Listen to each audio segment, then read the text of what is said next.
Hey, what's up, everybody? Welcome to another episode of Unmute with Drea Houston, where I talk all things business. Today's episode is going to be about content. I really want to share some good information with you about what content really is, the different types of contents.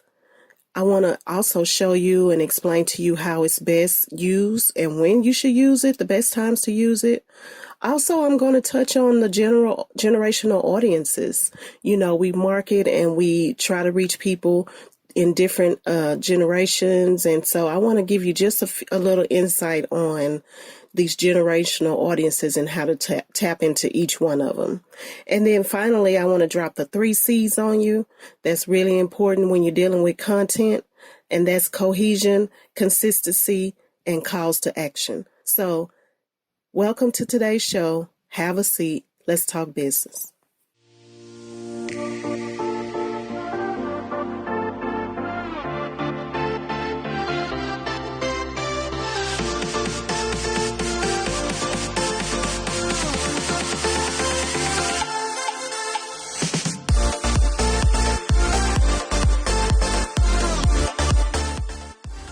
All right, everybody, welcome to today's show. I really want to touch on content today. And, you know, it's really difficult when you're not sure. You got so many different ideas and you're not sure what content is good. You're not sure when to actually post it or how to post it or where to post it. And so today's episode is really going to touch on all of those things.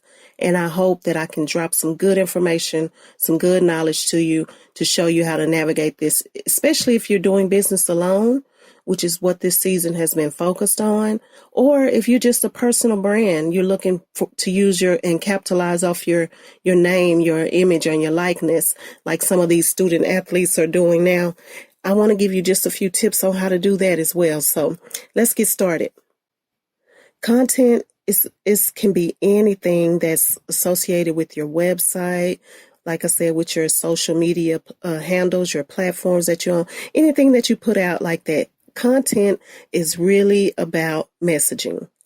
What message are you sending out that's going to make your property on the internet more valuable?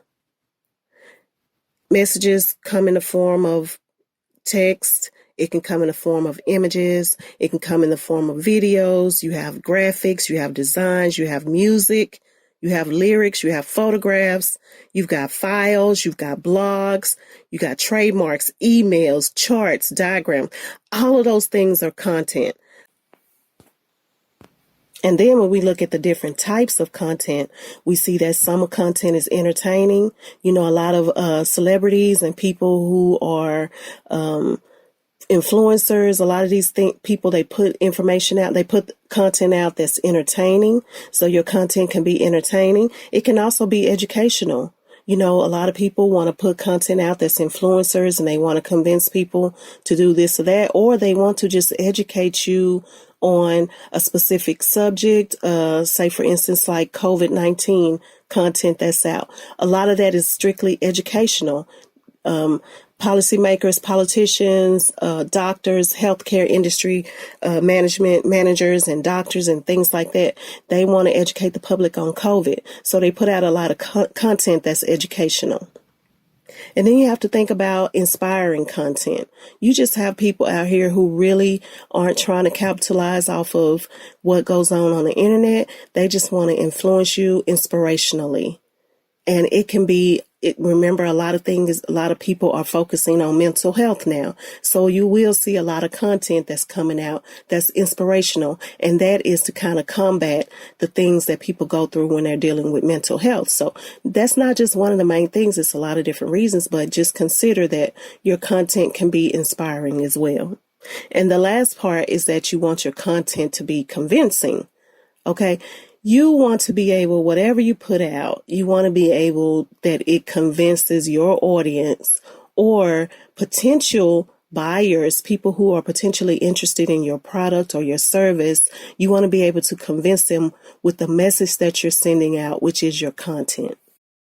And so when you're putting content out, no matter what type of content it is, whether it's entertaining, educational, inspiring, or convincing, One of the things that you really need to understand is how people respond to your work, how people respond to your content. And one of the good ways to get people to really understand your product or your service is to tap into that emotional part when you're marketing, okay? Which means that when you're putting these messages out, think about maybe one emotion that you want your audience to feel, and then focus in on that. Identify, what that emotion is, how that emotion relates to your product or your service, and then give it more meaning. Go deeper into what it means and go deeper into an experience and how it really will help people relate to your brand or your product, your service. All right, so we went over what content is, what types of content, and next I want to talk to you about how to put some of this content out and when it's best used. And when I say how, I mean as far as the social media platforms. It's not going to be the same for every business, every brand on how to put content out, because every brand has its own personality. So that's another thing that I want you to be aware of when you're dealing with different marketing firms. Don't go for these cookie cutter strategies where they're telling you one size fits all. No, it's best to come up with a custom strategy that's fit for your personal brand, that's fit for your business, that's fit for your name, image, and likeness. All of these things are important because they're a reflection of you. And when you're communicating, sending out messages, which is your content, you want to be sure that you get to the right spot at the right time. Say, for instance, let's think about Instagram. Okay. Monday through Thursday, when you're dealing with business issues, as far as using Instagram as a platform to put your content out, Monday through Thursday pretty much are the best days. On Wednesday, you might get more. It's a higher level of engagement on Wednesdays, but around lunchtimes, let's say between 11 and 1, Monday through Thursday, this is a great time to put content out that's related to your business or your personal brand. And then think about, after work, once people get home, they get settled in, they want to forget about the things that they've been through, throughout the day. So therefore, they're going to flock to social media to see, okay, what was this person doing? What was that person doing? And you can easily influence people right around this time of day, 7 to 9 p.m. after work. Once people get home, get relaxed, best times to post on Instagram. All right, so let's think about Twitter. Twitter is definitely a great way to interact with your audience. Twitter is really a lot of news-based things and, things that are or current events, things that are happening right now, how to stay ahead of those things. And it's the same thing really with that, except for with Twitter, it's pretty much Monday through Friday. Best times around lunchtime, same as Instagram, best times around lunchtime. So keep that in mind that you'll get the highest level of engagement Monday through Friday. Saturday and Sunday on Twitter, people are still active there, but it's not as much engagement with your business as it would be through the week.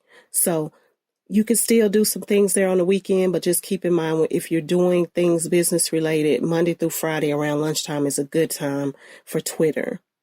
All right, so then let's think about TikTok.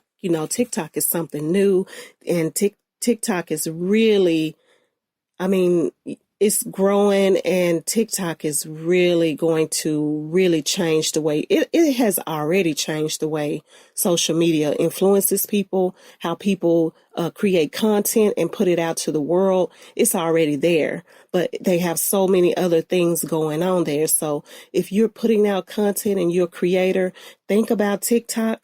One of the things I could say is that once you reach 1,000 followers, then you can start to make money on it. And you can start doing that by streaming live.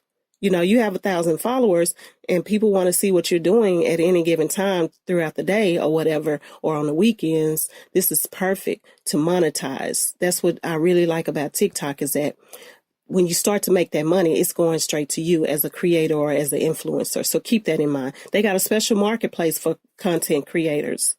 This is great. What you want to do is you want to go in there, search for different creators, get some feel of how it's supposed to go, get some feel of, what people are actually putting out, how it relates to you, not necessarily copycatting, but how it relates to you and your brand, your business. go there, search creators, get some idea, and then if you find some people that you want to work with, you can also invite them to collaborate with you. So keep that in mind. It's over 35 languages here. They're in over 35 countries, more than that. But how big this platform is when you're trying to get your content out.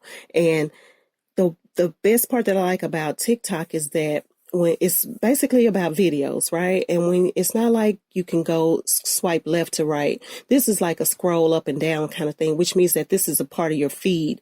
The video is your feed. And it's not like Instagram or Snapchat, whereas the video might not necessarily be a part of your feed. Now, it does relate to Instagram, and because Instagram allows you to do 15-second reels, and so does TikTok. It's not maybe called a reel, but you can do videos that are from 15 seconds up to 3 minutes.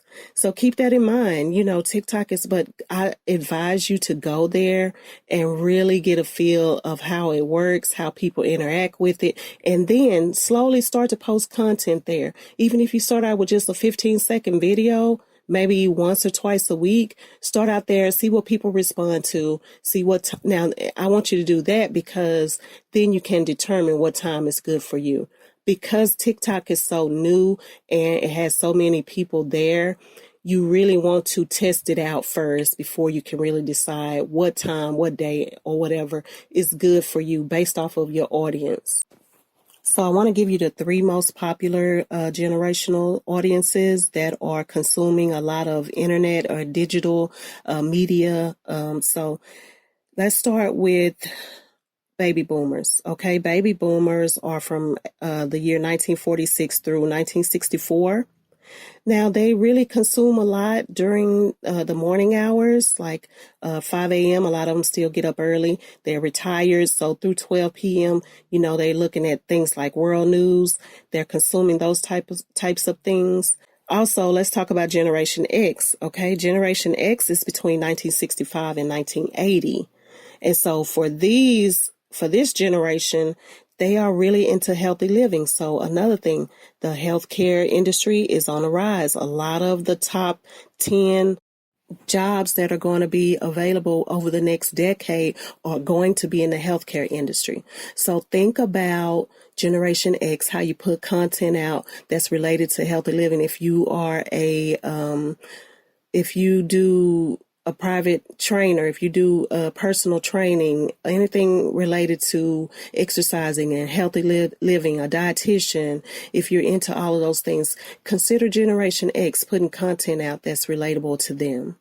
All right. And then finally, I want to touch on millennials, which we all know is between the ages of like 1980, the year of 1980, all the way through 1996. Now, this millennial generation, aka known as Generation Y, they really are into technology.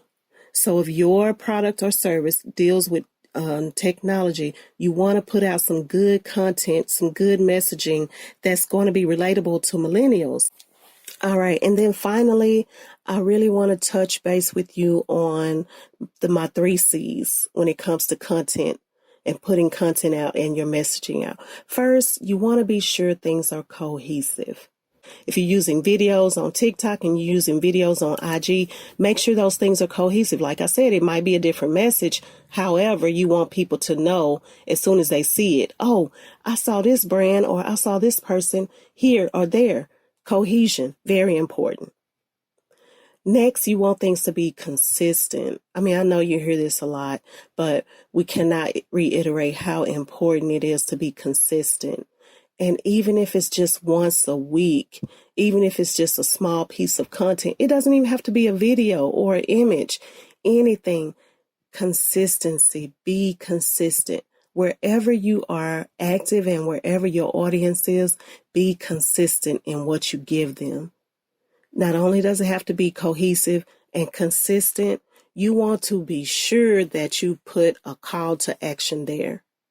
Okay, those are my 3 C's: cohesion, consistency, call to action. The reason why call to action is important because remember I said you're putting a message out.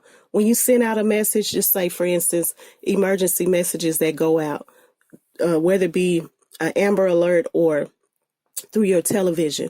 When people send out, when local authorities send out these emergency messages, it's a call to action attached to that. It's something that they want you to do once they put that emergency message out to you. And it can be the same thing with your content. Be sure that you're putting out a call to action. And last thing I want to touch on real quick is name, image, and likeness. Now, this is how, student athletes can now monetize based off of their content, right? Now, it's based off of your personal brand, which means that a company can advertise using your name, using your image, photographs, or using your likeness to make money. And so all of this is content.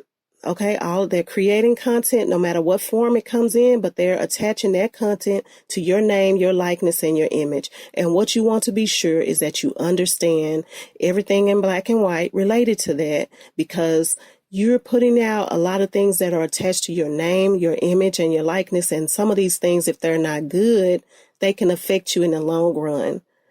Now, it'll result in what they call loss of effectiveness, not right, which is what I refer to it as, which means that if it's something bad attached to it, if you try to rebrand using the same name, image, and likeness, then it's going to lose the effectiveness that it has with the audience. So keep that in mind. You want to collaborate with people who you trust, people who you can build a future with. And you want to be able to be sure that it is something that's not going to harm you in the long run. Okay? So content, remember, it's your message. You want to make sure it's available for people right when they need it, right when they access it. And you want to be sure that you're sending out a clear message to people. Something that that is relevant to your brand, something that's a current event, something that's about facts. You don't want to put out no false information, none at all, no false news, no fake news. You don't want to put none of that out when it comes to your content. And please remember, pay attention to copyright and licenses as well.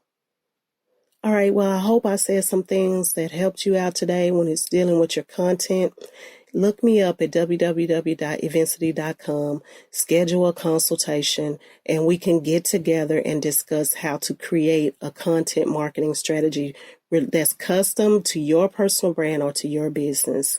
Follow me on IG, Twitter, Facebook, YouTube, at Drea Houston, all the way across the board.